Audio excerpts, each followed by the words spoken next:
ఆకాశవాణి జాతీయ వార్తలు చదువుతున్నది డివి సత్యనారాయణ. ముందుగా ముఖ్యాంశాలు. భారత్ను శక్తివంతమైన దేశంగా తీర్చిదిద్దడంలో అంతరిక్ష రంగం పాత్ర కీలకమైనదని ప్రధానమంత్రి నరేంద్ర మోదీ వ్యాఖ్యానించారు. భారత విదేశాంగ శాఖ మంత్రి ఎస్ జయశంకర్ ఈ నెల 18వ తేదీన కువైట్లో పర్యటించనున్నారు. భారత అంతరిక్ష పరిశోధనా సంస్థ ఇస్రో ఎర్త్ అబ్జర్వింగ్ శాటిలైట్ను రేపు ఉదయం ప్రయోగించనుంది. ఆంధ్రప్రదేశ్తో విభజన సమస్యలు పరిష్కరించుకోవాల్సి ఉందని తెలంగాణ ముఖ్యమంత్రి రేవంత్ రెడ్డి అన్నారు.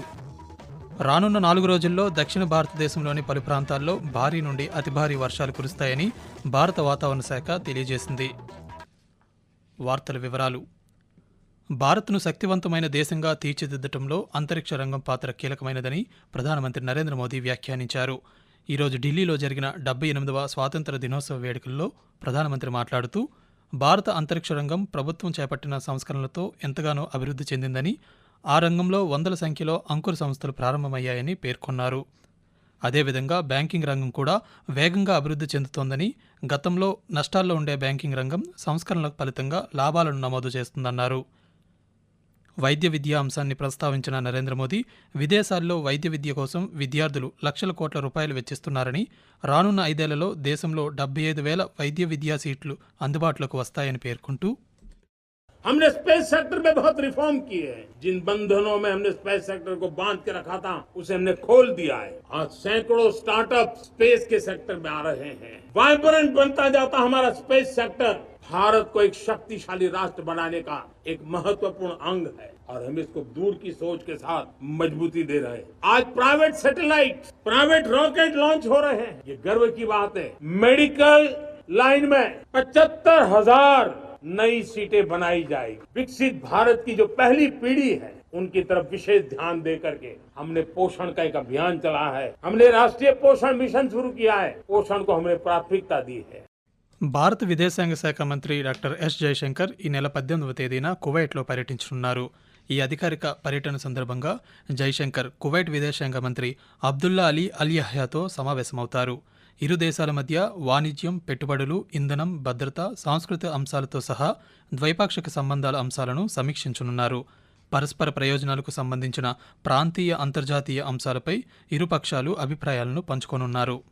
Small satellite launch vehicle SSLV rocket ద్వారా ఎర్త్ అబ్జర్వింగ్ శాటిలైట్ EOS-08ను రేపు ఉదయం ప్రయోగించనున్నామని భారత అంతరిక్ష పరిశోధన సంస్థ ఇస్రో తెలిపింది. ఆంధ్రప్రదేశ్లోని శ్రీహరికోట సతీష్ ధావన్ అంతరిక్ష కేంద్రం నుంచి రేపు ఉదయం 9:15 ఈ ఉపగ్రహాన్ని నింగిలోకి పంపనున్నారు. మైక్రో శాటిలైట్ను రూపొందించడం, మైక్రో శాటిలైట్ బస్కు అనుకూలమైన పేలోడ్ పరికరాలను రూపొందించడంతో పాటు భవిష్యత్ కార్యాచరణ ఉపగ్రహాలకు అవసరమైన కొత్త సాంకేతికతలను చేర్చడం ఈ మిషన్ ప్రాథమిక లక్ష్యాలని ఇస్రో వర్గాలు వెల్లడించాయి. విభజన సమస్యలపై ఆంధ్రప్రదేశ్ ముఖ్యమంత్రి నారా చంద్రబాబు నాయుడుతో ఇటీవల జరిపిన చర్చలకు సానుకూల ఫలితం ఆశిస్తున్నామని తెలంగాణ రాష్ట్ర ముఖ్యమంత్రి రేవంత్ రెడ్డి అన్నారు.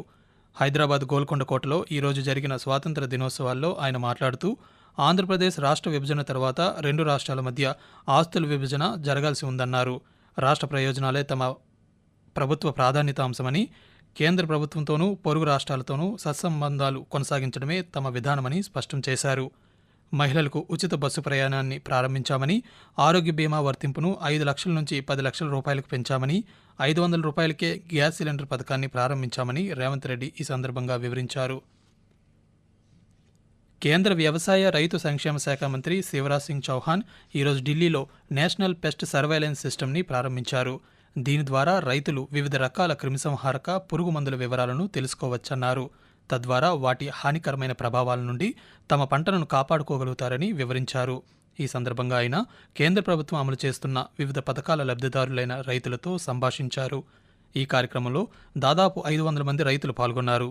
కాగా అధిక దిగుబడినిచ్చే, అన్ని రకాల వాతావరణాన్ని తట్టుకోగల 109 రకాల పంట రకాలను ఇటీవల కేంద్ర ప్రభుత్వం విడుదల చేసింది.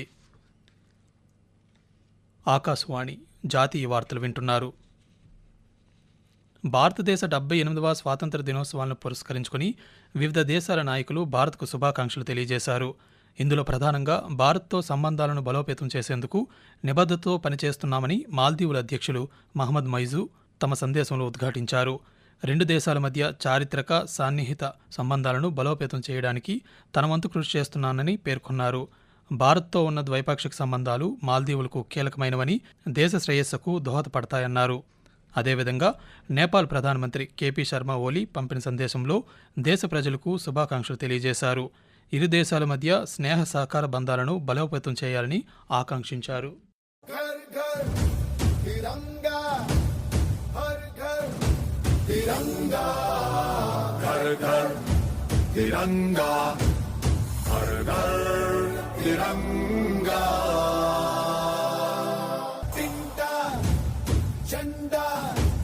మನೆಗೂ త్రివర్ణ హర్ ఘర్ తిరంగా.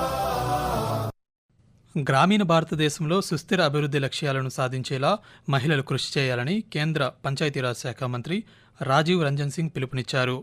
పంచాయతీరాజ్ సంస్థలు, గ్రామీణ స్థానిక సంస్థల నుండి మహిళా ప్రతినిధులను సత్కరించేందుకు 400 మంది మహిళలను ఈరోజు న్యూఢిల్లీకి ఆహ్వానించారు. ఈ సందర్భంగా కేంద్ర మంత్రి మాట్లాడుతూ గ్రామీణ ప్రాంతాల్లో ప్రజాసేవలను ఉపయోగించుకునేందుకు అందుబాటులో ఉన్న సాంకేతికతను వినియోగించుకోవాలని సూచించారు. ముఖ్యంగా ఈ-గ్రామ్ స్వరాజ్ భాషిని సేవలను పూర్తి స్థాయిలో ఉపయోగించుకోవాలని మహిళా ప్రతినిధులకు విజ్ఞప్తి చేశారు. రానున్న 4 రోజుల్లో దక్షిణ భారతదేశంలోని పలు ప్రాంతాల్లో భారీ నుండి అతి భారీ వర్షాలు కురుస్తాయని భారత వాతావరణ విభాగం తెలియజేసింది. కేరళ, లక్షద్వీప్, తమిళనాడు, దక్షిణ కర్ణాటకతో పాటు ఆంధ్రప్రదేశ్లోని రాయలసీమలో ఈ నెల 18వ తేదీ వరకు భారీ నుండి అతి భారీ వర్షాలు కురిసే అవకాశం ఉందని పేర్కొంది. రానున్న 2 రోజుల్లో ఒడిశాలో భారీ వర్షాలు కురుస్తాయని, 3 నుంచి 4 రోజుల్లో హర్యానా, రాజస్థాన్, ఈశాన్య భారతంలో వర్షాలు కురుస్తాయని వెల్లడించింది. అదేవిధంగా మరో 6 రోజుల పాటు పశ్చిమ హిమాలయ ప్రాంతం, ఉత్తరప్రదేశ్, హిమాచల్ ప్రదేశ్ సహా తూర్పు భారతదేశంలో భారీ వర్షాలు కొనసాగుతాయని వాతావరణ శాఖ వెల్లడించింది. ఆంధ్రప్రదేశ్ రాష్ట్రానికి పూర్వ వైభవాన్ని పునరుద్ధరించేందుకు అన్ని విధాలా కృషి చేస్తున్నామని ఆంధ్రప్రదేశ్ రాష్ట్ర ముఖ్యమంత్రి నారా చంద్రబాబు నాయుడు అన్నారు. స్వాతంత్ర దినోత్సవాన్ని పురస్కరించుకొని విజయవాడలోని ఇందిరాగాంధీ మున్సిపల్ స్టేడియంలో జరిగిన అధికారిక కార్యక్రమంలో ఆయన జాతీయ జెండాను ఎగురవేసి పోలీసుల గౌరవ వందనం స్వీకరించారు. అనంతరం ఆయన మాట్లాడుతూ రాష్ట్రానికి పెట్టుబడులను ఆకర్షించేందుకు శాంతి భద్రతలు ఆవశ్యకమని, అందుకోసం జాతీయ ప్రజాస్వామ్య కూటమి జీరో టాలరెన్స్ విధానాన్ని అవలంబిస్తుందన్నారు. పోలవరం ప్రాజెక్టును పూర్తి చేస్తామని, ఉత్తర కోస్తాంధ్ర, ప్రకాశం జిల్లాలకు ప్రత్యేక ఆర్థిక సాయం అందిస్తామని కేంద్ర ప్రభుత్వం హామీ ఇచ్చిందని తెలిపారు. 2047 నాటికి వికసిత ఆంధ్రప్రదేశ్ను నిర్మించేందుకు విజన్ 2047ను అక్టోబర్ 2వ తేదీన ప్రజల ముందుకు తీసుకొస్తామని చంద్రబాబు నాయుడు తెలిపారు. స్వాతంత్ర దినోత్సవం సందర్భంగా పంజాబ్ గవర్నర్ గులాబ్ చంద్ కటారియా ఆ రాష్ట్రంలోని 3 సరిహద్దు గ్రామస్థాయి రక్షణ కమిటీలకు 36 లక్షల రూపాయల వార్షిక నగదు పురస్కారాన్ని ప్రకటించారు. పొరుగు దేశమైన పాకిస్తాన్తో ఈ ప్రాంతం 245 కిలోమీటర్ల సరిహద్దును పంచుకుంటోందని, యువత మాదక ద్రవ్యాలు వంటి సవాళ్లను ఎదుర్కొంటుందని గవర్నర్ ఈ సందర్భంగా పేర్కొన్నారు. రక్షణ కమిటీలు వారి గ్రామాల్లో మాదక ద్రవ్యాల నిర్మూలనకు కృషి చేయాలన్నారు. భారత్లో కల్లోలం సృష్టించేందుకు శత్రుదేశాలు చేసే ప్రయత్నాలను ఎదుర్కొనేందుకు సమిష్టిగా పోరాటం చేయాలని గవర్నర్ పిలుపునిచ్చారు. వికసిత్ భారత్ 2047 లక్ష్యాన్ని చేరుకోవడానికి పౌరులందరూ కృషి చేయాలని భారత ఉపరాష్ట్రపతి జగదీప్ ధన్కర్ పిలుపునిచ్చారు. దేశ ప్రజలకు ఈరోజు ఆయన సామాజిక మాధ్యమం ద్వారా స్వాతంత్ర దినోత్సవ శుభాకాంక్షలు తెలియజేశారు. స్వేచ్ఛ, సమానత్వం, సోదరభావాల వేడుకగా ఈ రోజున అభివర్ణించారు. కాగా ఉపరాష్ట్రపతి రేపు, ఎల్లుండు తెలుగు రాష్ట్రాల్లో పర్యటించనున్నారు. జాతీయ వార్తలు ముగించే ముందు ముఖ్యాంశాలు మరోసారి. భారత్ను శక్తివంతమైన దేశంగా తీర్చిదిద్దటంలో అంతరిక్ష రంగం పాత్ర కీలకమైనదని ప్రధానమంత్రి నరేంద్ర మోదీ వ్యాఖ్యానించారు.